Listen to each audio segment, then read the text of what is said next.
Ya, los jóvenes. Bueno, ya sabrán que el tema de torsión en viga eh, ya lo terminamos como toda la parte teórica, conceptual, eh, ya la revisamos completa, desde, desde la definición inicial de la torsión, ¿cierto? Si se acuerdan, para una sección sólida, ¿cierto? De sección transversal sólida, circular en ese ejemplo, eh, que se llama torsión pura o torsión de San Venant. ¿Ya? Desde esa conceptualización hasta casi la representación gráfica de los estados tensionales producto de la torsión y de la flexión, incluso, que se producía en vigas producto de estas cargas excéntricas que no pasaban por el centro de corte. Y hablamos finalmente de tensiones o esfuerzos eh, de corte por alabeo, esfuerzos de corte por flexión, esfuerzos normales por flexión, esfuerzos normales por alabeo, esfuerzos de San Venant, e hicimos una representación gráfica completa de esas tensiones y finalmente vimos un par de ejemplos, uno más conceptual que otro, donde pudimos ver cómo se representaban cada uno de estos esfuerzos. ¿Ya? Entonces, la tarea consiste un poquito en hacer lo que hicimos en clase, pero con un grado de dificultad quizás un poquito más, quizás mayor, ¿cierto? Producto de que el estado de carga en esta viga que yo estoy mostrando no es continuo, sino que es variable, pero de todas formas es,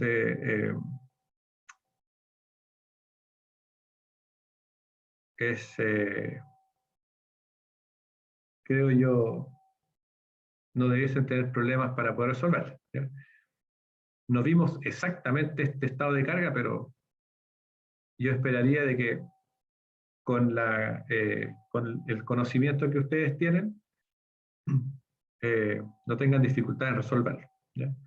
Entonces, ¿de qué se trata esta tarea? Bueno, son dos preguntas. El plazo aquí yo les puse un poquito más de lo normal. Yo pretendo subir esto ahora el 9 de noviembre y la fecha de entrega va a ser para el viernes 19, o sea, tienen 10 días para hacer esta tarea. Entonces, la primera pregunta dice, para la viga que se muestra, ¿cierto? Tiene una carga distribuida de forma lineal, ¿cierto? Como triangular, que está excéntrica con respecto al centro de corte de la sección transversal, una cantidad E, ¿ya? Que se muestra en la sección ahí MM. La viga está simplemente apoyada para flexión y para torsión, ¿ya? Así que ustedes ya saben ahí considerar esas condiciones de borde. Para esta viga, entonces, perdón, derive la función particular, ¿cierto? Phi sub P para la ecuación diferencial de la torsión, y note que en este caso, porque la carga es variablemente creciente, ¿cierto? Quizás sea necesario asumir la forma polinomial de la solución particular con un grado mayor a 2, ¿ya? O sea, 3. ¿Ya? O sea, 3. Porque lo que hicimos en clase, acuérdense que nosotros dijimos que, pucha, la gran mayoría de los problemas utilizaba un polinomio cuadrático, ¿cierto? Y lo que es cierto, sigue siendo cierto. Ahora, en este problema en particular, esa solución polinomial de orden 2 no es tan exacta, ya no es tan exacta, se aleja un poquito de la realidad del problema y es necesario aumentarle el grado polinomial para que la solución particular se ajuste realmente al estado de carga. ¿Ya? Y eso significa hacer una cúbica. ¿Ya? Eso es todo. Y esa es la pregunta 1. ¿Ya? Solamente deriven la solución particular. Eh, eso, solamente necesito la forma de la ecuación. ¿Ya? de la ecuación diferencial, o sea, de la solución particular, no de la ecuación diferencial. La pregunta 2 está dividida en dos partes, ¿ya? La pregunta 2 está dividida en dos partes y está referenciada a estas dos figuras, ¿ya? Una viga, ¿ya? En nomenclatura norteamericana, ya, o sea, la viga, porque yo saco esto de libros que están en inglés, entonces la viga está descrita como W 18 por 97. Ustedes la pueden googlear en cualquier parte de la internet y pueden encontrar todas sus propiedades geométricas, así que no es un desafío, ¿cierto? Eso. La viga tiene una luz de 30 pies y una carga uniformemente distribuida de 1.5 kips por pie, que incluye el peso propio de la estructura, ¿ya? Y ahí están los apoyos torsionales, en este caso son apoyos simples torsional, así que todo normal, esto lo hemos visto en clase, así que todo bien. Y aquí les doy más o menos una imagen de lo que sería una tablita que para que ustedes rellenen, ¿cierto? Cuando encuentren sus resultados, ¿ya? Así que el problema donde se desarrolla la ecuación diferencial torsional para esa carga uniformemente distribuida con una carga aplicada de forma excéntrica con respecto al alma, ¿ya? Para esto determine la solución particular y homogénea, o sea, tienen que resolver por todas las constantes A, B, C, C2 y C3, ¿cierto? Asociadas a phi. Considere los, digamos, apoyos simples tanto en flexión y como en torsión, ¿cierto?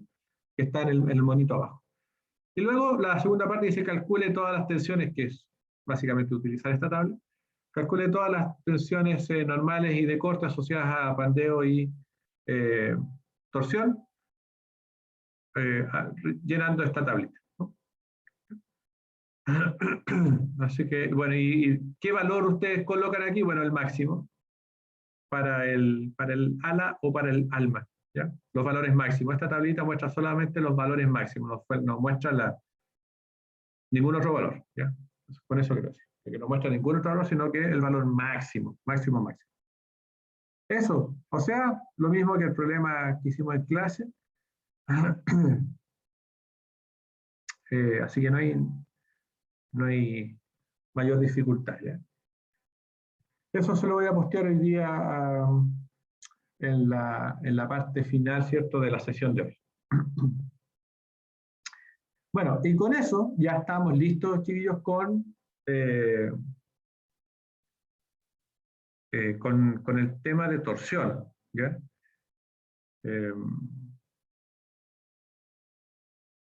Consulta para ustedes. En la ayudantía con Raúl, ¿han podido ver algo relacionado con torsión?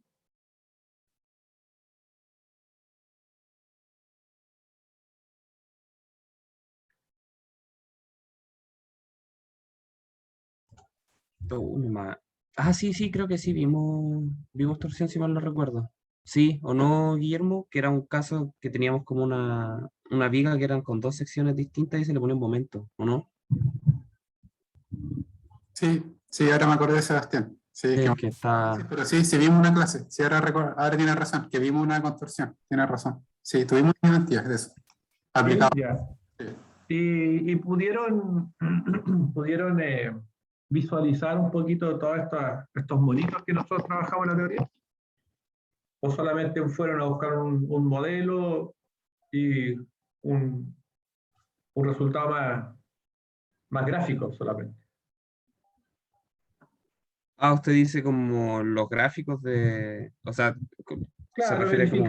verificar, por ejemplo, de forma manual, de que los valores que entregaba el modelo estaban en el orden, digamos. Una cosa así. Sí, porque el Raúl nos mostró, se ayudó con un trabajo que era de los que le mandaba Masud en su momento. ¿Ya? Y claro, hizo una comparación. El tema es que, de hecho, esta ayudantía la tuvimos hace rato, entonces nosotros todavía no entrábamos en torsión.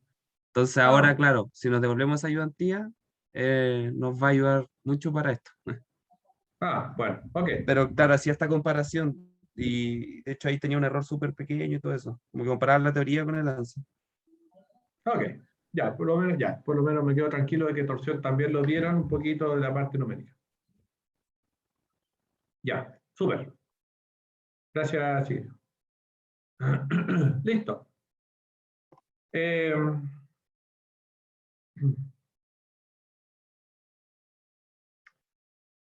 bueno, entonces lo que vamos a hacer ahora, a ver, lo que vamos a hacer ahora, jóvenes, quizás vamos a hacer un salto medio cuántico en el sentido de que ya vamos a dejar de ver realmente el comportamiento a nivel estructural, a nivel de elementos, ¿ya? Y nos vamos a centrar un poquito más en el, en el, eh, en el mecanismo en que se comportan ciertos componentes o ciertos elementos estructurales que tienen una cierta geometría. En este caso, van a ser geometrías que tienen dos dimensiones muy, muy grandes con respecto a una tercera dimensión que en general la llamamos espesor, ¿ya? En general llamamos a esa tercera dimensión un espesor, ¿ya? Pero lo importante es que vamos a sacar esta cosa como de que es una viga o es una columna sometida a cargas, ¿ya? Sino que vamos a pensar en cómo se puede comportar quizás una parte de una viga o una parte de una columna o quizás otro elemento estructural que tenga esta condición geométrica, ¿ya? Cuando hablamos de estas condiciones geométricas, nos referimos, por ejemplo, de estructura metálica a ya sea una sección del ala, a una parte del alma, o a la combinación de un ala con un alma, ¿ya? Además, podemos ver este tipo de elementos en estructuras ya más masivas, por ejemplo, en una losa, si la quieren ver, ya como elemento estructural, en muros, el muro de madera, el muro de cualquier cosa que cumpla simplemente con esta condición geométrica de que dos de sus lados son proporcionalmente más grandes que esta tercera dimensión que llamamos espesor, ¿ya? Ahora, en este curso de aceros, ¿ya? En este curso de aceros, en particular a mí me interesa mucho revisar conceptualmente lo que pasa con estos elementos, porque el pandeo, de hecho, el pandeo de local, está basado principalmente en lo que vamos desde hoy a llamar la teoría de placas, ¿ya? Así que este fenómeno de teoría de placas, que tiene un espectro un poquito amplio de aplicaciones, para esta asignatura la vamos a enfocar en el fenómeno de inestabilidades locales, que son pandeos locales en elementos esbeltos, ¿cierto? Por ejemplo, alas o almas, o simplemente dándole una referencia un poquito más, más evidente para aquellos perfiles de acero que son conformados en frío y que tienen espesores muy pequeños, generalmente del orden del milímetro, o sea, de 1 milímetro quizás menor, ¿ya? Por ahí anda el orden, un poquito mayor a veces cuando son perfiles estructurales, pero andan del orden del milímetro. Entonces, tenemos perfiles que tienen espesores del orden del milímetro y dimensiones del orden de, qué sé yo, de los 15, 20 milímetros, centímetros, perdón, de lado A o B, ¿ya? Entonces, estas inestabilidades locales aparecen frecuentemente en este tipo de perfiles, ¿ya? Y para entender la mecánica de esa inestabilidad, tenemos que ver teoría de placas, ¿ya? ¿Qué es lo que no vamos a ver, ¿ya? En esta parte, ya porque teoría de placas es un capítulo quizás demasiado extenso para poder revisarlo todo, vamos a ver aquellas placas, ¿ya? Y vamos a definir placas, que solamente estén sometidas a cargas laterales, ¿ya? O sea, es una placa con una carga transversal, fuera del plano. Y esa carga nosotros vamos a derivar el comportamiento, o sea, una ecuación diferencial que gobierna este comportamiento, y la vamos a eventualmente a extrapolar, ¿cierto? ¿A qué pasaría si es que tengo, por ejemplo, momento en los bordes, o si tengo una placa sometida a cargas longitudinales, qué sé yo? La teoría es muy parecida, el comportamiento es totalmente distinto, ¿ya? Ya. Lo otro importante para que vayamos entendiendo este caso es que todo lo que yo estoy describiendo acá está descrito también en el libro que yo le subí a lo virtual, que es el libro de Mexon, ¿ya? Mexon, que habla eh, de, de análisis eh, ¿cómo le dice el libro? Es de aeronaves, me olvidé el título del libro, pero como habla ¿cierto? De la teoría de la estructura de aeronaves, y estas estructuras están formadas por placas, bueno, la teoría de ese libro se basa básicamente en teoría de placas, así que hay sus buenos capítulos ahí para poder entender bien este fenómeno. Lo que no hace el libro es ir haciendo el paso a paso de dónde salen las ecuaciones, así que eso es lo que nosotros vamos a hacer en estas clases, ¿ya? Bien, entonces, lo primero que hay que ver, bueno, es que algunas definiciones. Nosotros aquí en esta imagen tenemos un cuerpo, ¿cierto? Un volumen que tiene dimensiones A en la dirección X, B en la dirección y un espesor que está dado por el espesor T, que va en la dirección Z, ¿cierto? Positiva hacia abajo, ¿ya? En referencia a los ejes coordenados que se muestran, ¿ya? Va Z hacia abajo positivo, ¿ya? Para el desarrollo de la teoría, ¿ya? Nosotros vamos a considerar este cuerpo volumétrico, ¿cierto? De estas características como un prisma recto, ¿cierto? Un prisma recto, en donde todas las dimensiones son,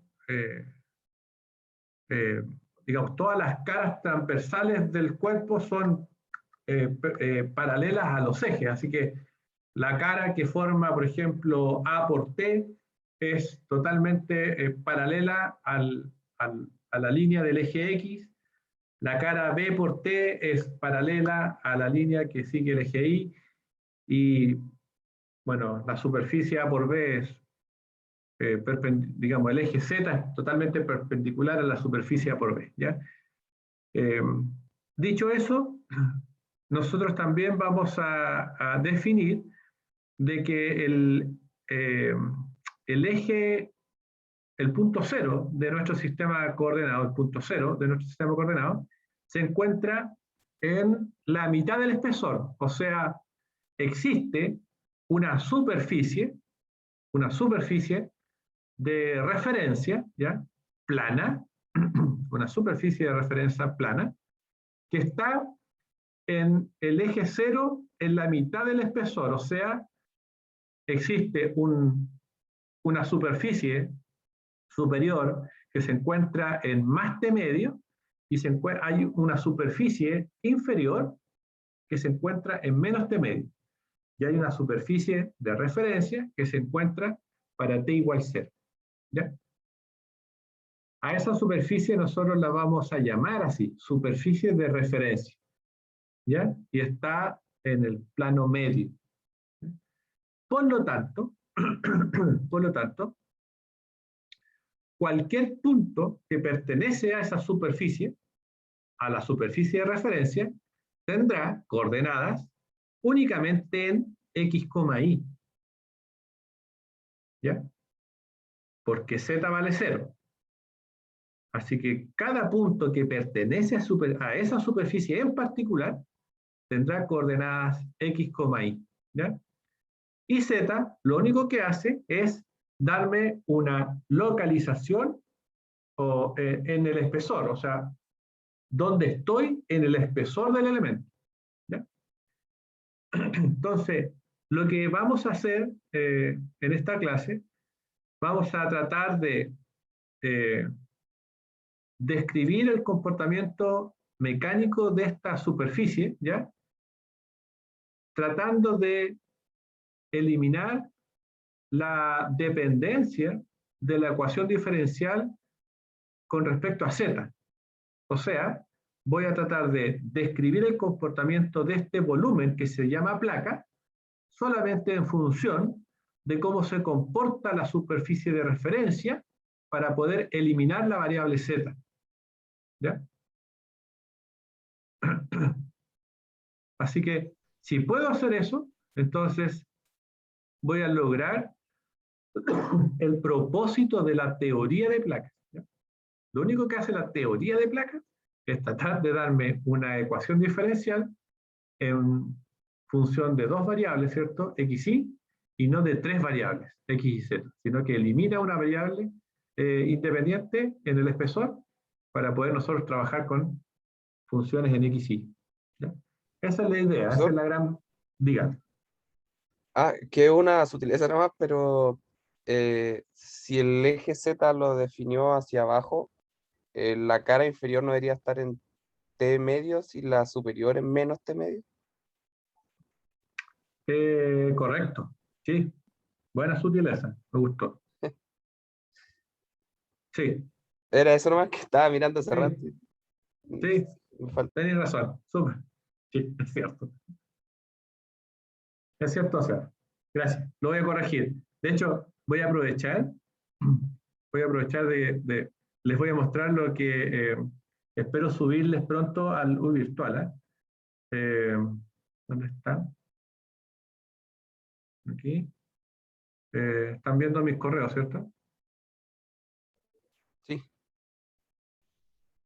Ya, esto es lo que espero en algún momento mostrarles a ustedes en el virtual, pues estoy tratando de hacer estas, a ver. Claro, está con menos T medio. ¿Ven? Esto les quiero subir yo y no les quiero subir estas notas que yo tengo a mano. Esas notas las hice a mano. Y no es que estén malas, pero estoy tratando de subirles un archivo un poquito más hermoseado, qué sé yo, ¿ya? Esto lo estamos trabajando con un ayudante, así que espero tenerlo pronto para ustedes. Ojalá, bueno, voy a revisar esto y se los voy a subir así al virtual, ¿ya? No como notas. Ya. Bueno, quizás los dos, para que no se queden con la idea de que no les quiero compartir esas notas, ¿ya? Eso lo está viendo con Jorge, ¿no? ¿Sí? Ah, ya. Se ve bonito. No, Jorge es un avanzado en látex ahora. Ya, entonces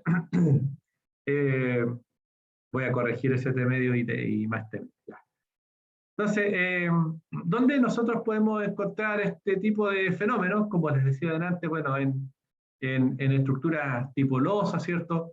Donde tenemos cargas de área que son transversales a la superficie, ¿cierto?, del elemento, se producen este tipo de deformaciones que dependerán mucho de quizás cómo nosotros queremos considerar el efecto que produce la carga transversal sobre el elemento. Por ejemplo, ustedes me imagino que, bueno, como trabajan con elementos o sea, software de análisis estructural y de diseño estructural, cuando ustedes diseñan un elemento y le ponen, yo quiero un elemento tipo membrana, un elemento tipo gelo, tipo, qué sé yo, tipo sólido, cualquier cosa, ustedes de alguna forma van entendiendo o están intuyendo cómo se comportaría cierto elemento estructural o cuáles serían sus esfuerzos principales o los que gobiernan, ¿cierto?, el comportamiento del elemento para poder decidir si es que esto se comporta como una membrana o como una placa, por ejemplo, ¿ya? Entonces, para hacer ese discernimiento, yo puedo pensar de que tengo esta losa y producto de la carga, esta losa lo único que hace es básicamente darle el equilibrio a través de fuerzas que van de forma longitudinal en la losa. ¿Qué estoy haciendo yo con eso? Estoy discriminando el espesor. Porque si yo discrimino el espesor, digo, ¿sabes qué? El espesor no es tan importante para que esta distribución de la carga, o sea, la carga que pasa a la losa y la desarrolla hasta llegar a las columnas, ¿cierto? Que en este caso serían estas condiciones de apoyo, ¿ya? Lo único que voy a decir es que, bueno, la carga, ¿sabes qué? Se traslada de forma longitudinal y luego la toma la columna y la lleva, ¿cierto?, a las fundaciones. Pero no desarrolla ningún otro tipo de esfuerzo, más que una cosa así como un cable, así como una qué sé yo, una sábana, una toalla, qué sé yo, en donde el espesor está siendo discriminado. En otras palabras, no existe rigidez al corte o a la flexión, solamente existe una rigidez en el plano de este elemento, ¿ya? ¿Ya? Que parece ser así como muy, muy flexible, ¿cierto? Y toda esta carga la tira como un cable o como una sábana, como le decía recién, y eso significa que es la rigidez en el plano la que agarra toda esta fuerza y se la traspasa a las condiciones de apoyo. Dicho de otra forma, así como lo estoy pensando, ese elemento estructural no tiene rigidez en flexión. Y a esos tipos de elementos se les llama que traen acción tipo membrana. ¿Ya? ¿Ya? O sea, esa es la acción tipo membrana. Cuando no existe rigidez en flexión y toda la rigidez se la lleva el plano del elemento. ¿Ya? Bueno, en placas, ahí no quiero mostrar lo que viene, pero en placas, nosotros ahora sí consideramos el espesor y considerando esa altura, nosotros podemos ahora definir de que ese espesor o ese elemento estructural sí tendrá una rigidez en flexión, por lo tanto, si hay una rigidez en flexión, hay una capacidad resistente al momento interno, ¿cierto? Que se llama C por Z o T por Z, ¿ya? Y eso genera la capacidad de flexión. Entonces, cuando tenemos elementos tipo de ese tipo, se llaman elementos tipo placa, ¿ya? Y existen elementos tipo placa delgada y elementos tipo placa gruesa, ¿ya? La diferencia es que para los elementos tipo placa gruesa tengo que considerar las deformaciones por corte, o sea, ya el elemento no permanece recto después de la deformación, ¿cierto? O sea, la carga, la sección transversal no permanece perpendicular a la línea de referencia, ¿cierto? O sea, hay una deformación por corte que se llama. O sea, dejamos a Euler y a Bernoulli atrás y tomamos a Timoshenko, ¿cierto? A Timoshenko. ¿Ya? Bueno, y la combinación, si es que yo quiero si estoy pensando en que mi elemento estructural, y yo estoy haciendo el cálculo estructural o el diseño estructural o el análisis estructural de cierto elemento, yo, ¿sabes qué? Esta cuestión parece que sería bueno que tomara todos los tipos de esfuerzo, o sea, que se comporte tanto como membrana como placa, entonces le llamamos elemento tipo shell, ¿ya? Tipo shell, ¿ya? Entonces, los shell elements consideran la rigidez axial y la rigidez en flexión, ¿ya? Nosotros nos vamos a enfocar en placas. Placas, ¿ya? Listo. Entonces, tengo mi placa, ¿ya? Tengo mi placa. de dimensiones A por B de espesor T, ¿ya? Tengo mis ejes coordenados de referencia y voy a cortar la placa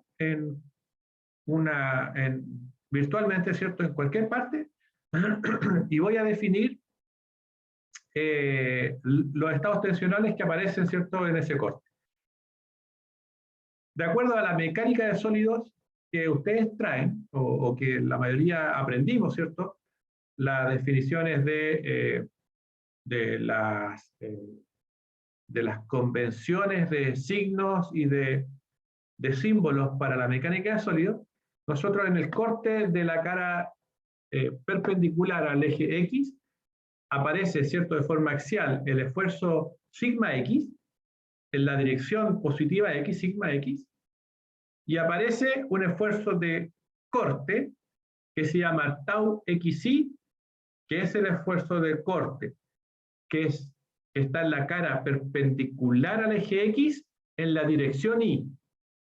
Tau XY. Tau XY, ¿ya? El XY indica que está en la cara perpendicular al eje X en la dirección Y. Y aparece un tau XZ, que significa que es un esfuerzo de corte en la cara perpendicular al eje X en la dirección Z. ¿Ya? Así que con esa definición, y básicamente con las divisiones que aparecen en las otras tres caras, ¿cierto?, en la cara perpendicular al eje X, pero de la parte posterior, ¿cierto?, que aparece un sigma X, un tau XY y un sigma XY, XZ para arriba, y en las otras dos caras que son perpendiculares al eje Y, podemos hacer un equilibrio de fuerza, ¿ya? Esto es equilibrio de fuerzas en una placa. Entonces, el equilibrio de fuerzas dice más o menos lo siguiente, ¿ya? Las fuerzas en X, estos son fuerzas en X, serán tensiones por áreas. Tensiones por áreas. Y lo que estoy haciendo aquí es definir una fuerza que se llama sigma X por área de Z de Y. Sigma X por un de Z de Y. Y si yo integro esta fuerza sigma X de Z de Y en Z y en Y, defino una fuerza en X. ¿Ya? Ahora, esta expresión de sigma X de Z de Y, si yo ahora en Z integro entre menos T medio y T medio, ¿ya?, como definición de la integral en Z, entonces a esta expresión que se llama integral de menos T medio de sigma X de Z, la voy a llamar NX, ¿ya? NX. No he resuelto nada, solamente estoy describiendo con una letra, ¿cierto?, que se llama NX, a la integral de sigma X de Z en el espesor de la placa. ¿Ya? Ahora, esa fuerza, jóvenes, es una fuerza que va por unidad de longitud en Y. Es una fuerza por unidad de longitud con respecto al eje Y. ¿Ya? Es una definición. No hemos resuelto nada, ¿ya? Nada de nada, es una definición. Acabo de resolver por una fuerza NX por unidad de longitud en Y. Lo mismo voy a hacer con la fuerza en Y, que la voy a describir para esa cara como la doble integral del esfuerzo de corte tau XY, que es la fuerza de corte en la cara en la dirección Y, en el área de Z de Y, ¿ya? Así que a esa integral en el espesor de Z le voy a decir que se llama NXY. NXY, que de nuevo es una fuerza por unidad de longitud en I. Y finalmente voy a hacer lo mismo para definir la fuerza en Z con el esfuerzo de corte XZ, ¿cierto? El tau XZ de Z de I. Y le voy a decir que esa integral en el espesor de menos T medio T medio de tau XZ de Z se llama QX. Se llama QX. ¿Ya? Entonces, NX es una fuerza normal en el plano por unidad de longitud en la dirección X.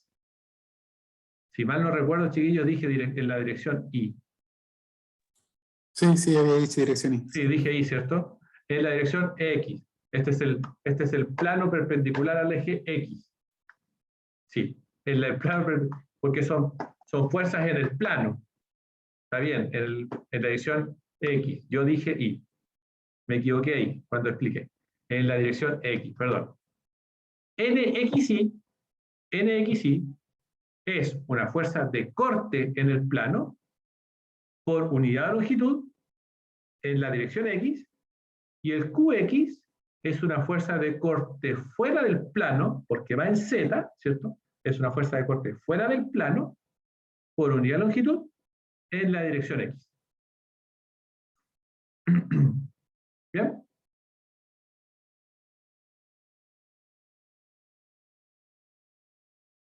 De forma similar, tomo la cara perpendicular al eje Y y defino los esfuerzos de esa cara.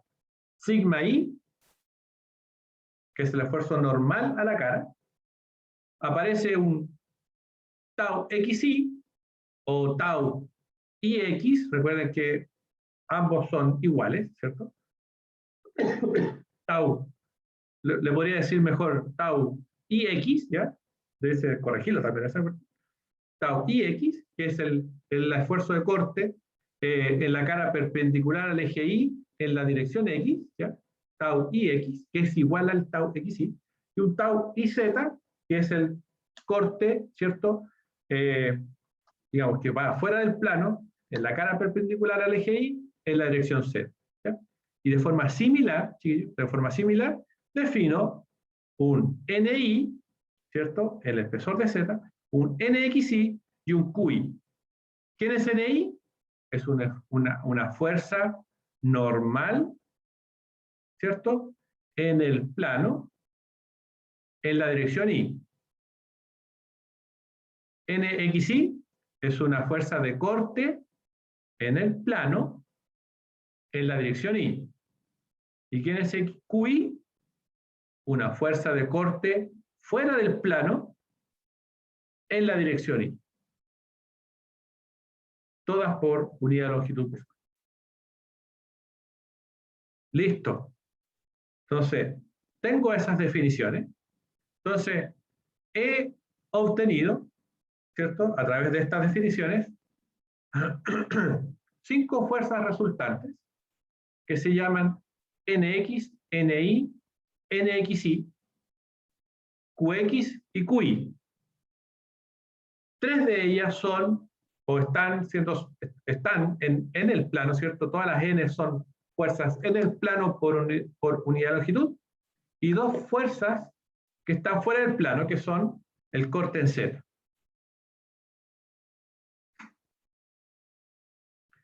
Bueno, si tengo todas esas fuerzas, ahora la carga lateral, Q, digamos que es una carga lateral o una presión lateral que se define en el plano de referencia cuando T vale 0, ¿cierto? Cuando Z vale 0, que se distribuye de forma homogénea, ¿cierto? En toda la cara, y tiene una distribución que es función de XY.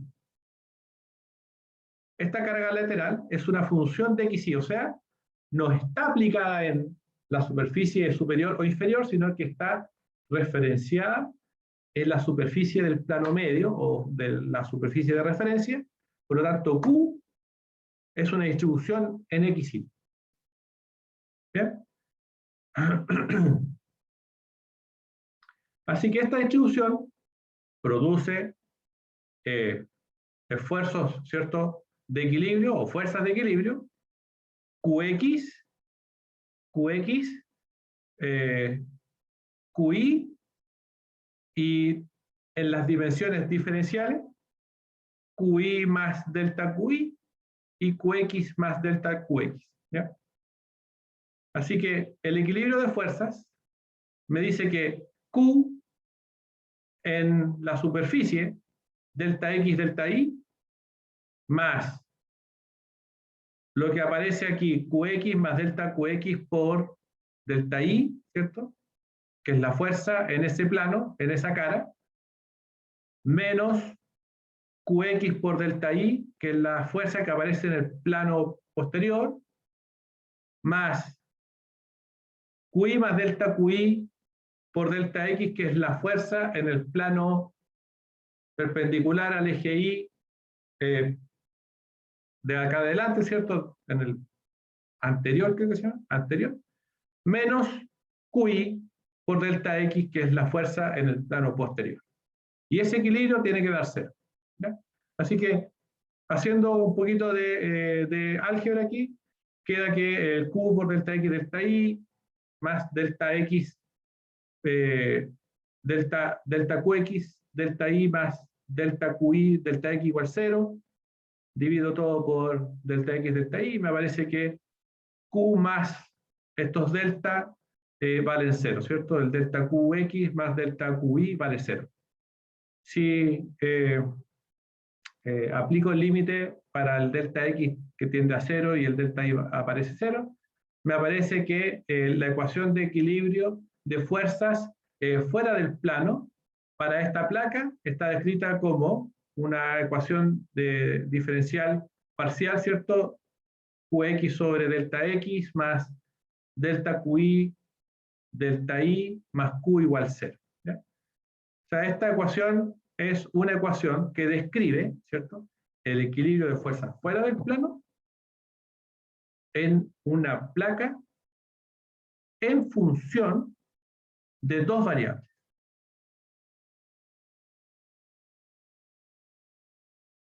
¿Bien? Es una ecuación diferencial que no es suficiente para resolver el problema, pero es una ecuación diferencial de fuerzas fuera del plano en dos variables. Ya no hay zetas todavía. No he visto zetas todavía.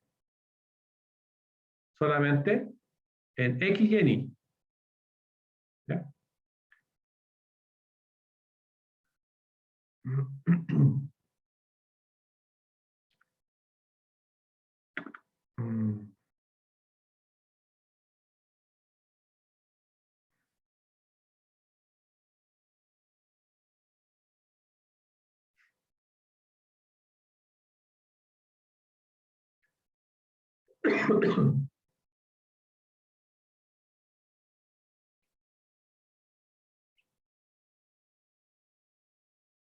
Eh,